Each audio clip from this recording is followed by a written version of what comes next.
Hey everyone, welcome back to our channel. If you're new here, please subscribe. I'd really love that. If you're returning, how you doing? All right. What we're going to be talking about is what's going on in New York City. As of right now, things like shampoo, toothpaste, razor blades, these are all items that grocery stores have increasingly started locking behind counters. And very soon that list is going to grow. And it's going to start including food. Okay. So, people are starting to have no fear of going into a store and stealing. And it's disgusting, if you ask me.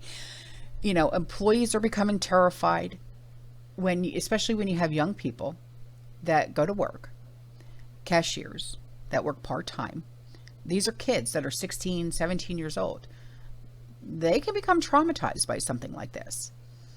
And there's this organization, okay, it's called the National Supermarket Association, okay, and they represent independent grocery stores in New York City, all right? And its statistics are showing that 30% of its members, or the membership, I should say, has left the city over the past few years. And New York City has been a host to a spree of serial shoplifters. Yeah. And this is men and women who make it a regular habit of bursting into stores, stealing as much as they can, and then leaving. And this has resulted in over 4,000 grocery stores calling for prosecutors to set bail for repeat thieves and make assaults on retail workers as a Class D felony. And everything that's like cosmetics, okay, like say HBA, okay, so like cosmetics, shampoo, even baby formula, is going to be behind counters now, okay? And it's going to be more and more of that is going to start happening. And they said that, we're going to have an environment where everything is behind the counter and the shopping experience is just going to be gone. Like, you're not going to be able to go there and say, okay, well, this has that ingredient and this has that ingredient and this, I can't use that on my hair because I can't, okay, it's going to be like that, or, I can't use that soap, or I don't like that toothpaste, and they don't, okay, it's going to be like that. All right. So it's going to get to the point where shopping online is going to be our only outlet, because it's going to be pretty much pointless to go to a store, because when you go to a store, you go there, you want to browse, you want to shop, you want to pick things up, you want to try it on. You're not going to be able to do that. When it comes to food now that they're going to be doing this with, going to be putting it behind lock and key, not for nothing, but like produce and stuff, like I have to be able to physically pick up produce and be like, no, and then go and pick up another one. I'm strange like that, but that's just me. Are they going to start doing this with meats now? Because remember, what was it last year? I think it was last year.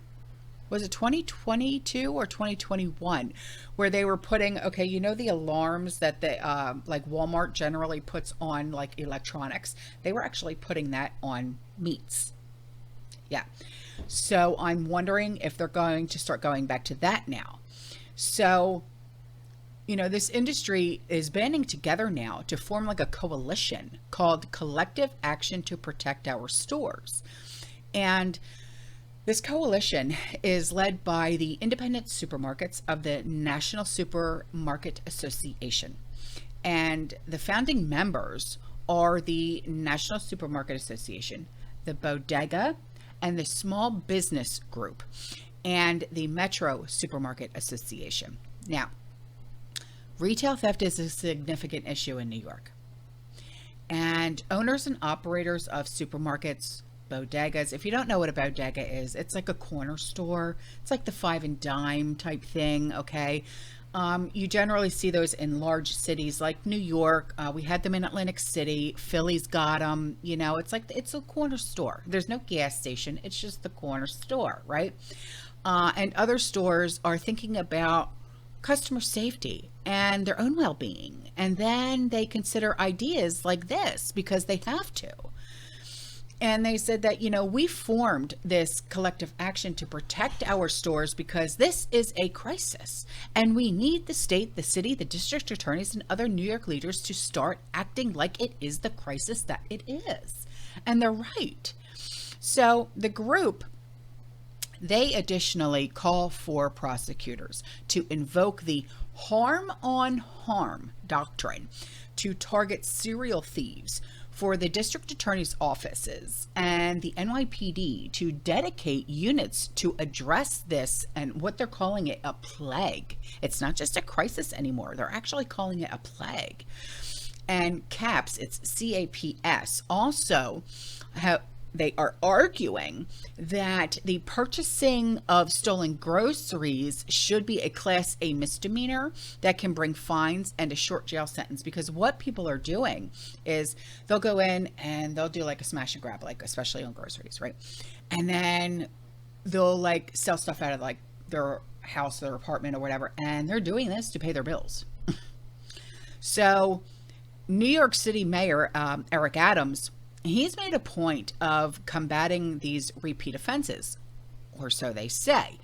You know, I don't live there, you know, so I generally leave New York stuff up to Jason over at the Angry Prepper because he knows more than I do when it comes to his own state.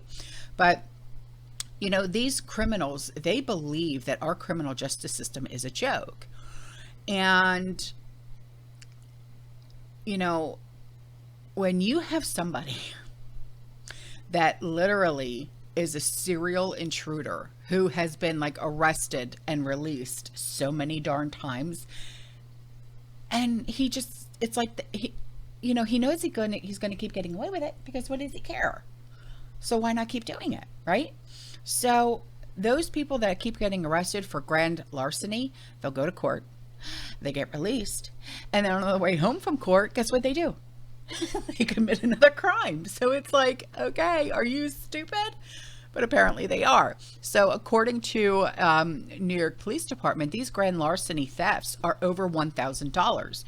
They were up 80% in New York City just last year. So imagine, you know, you're going to a store and some jackass literally decides to come into the bodega or the supermarket or whatever, and they're committing grand larceny by stealing more than $1,000 worth of groceries. And you're in there and you're like, you know, what do you do? I mean, how absurd. And they keep getting away with it.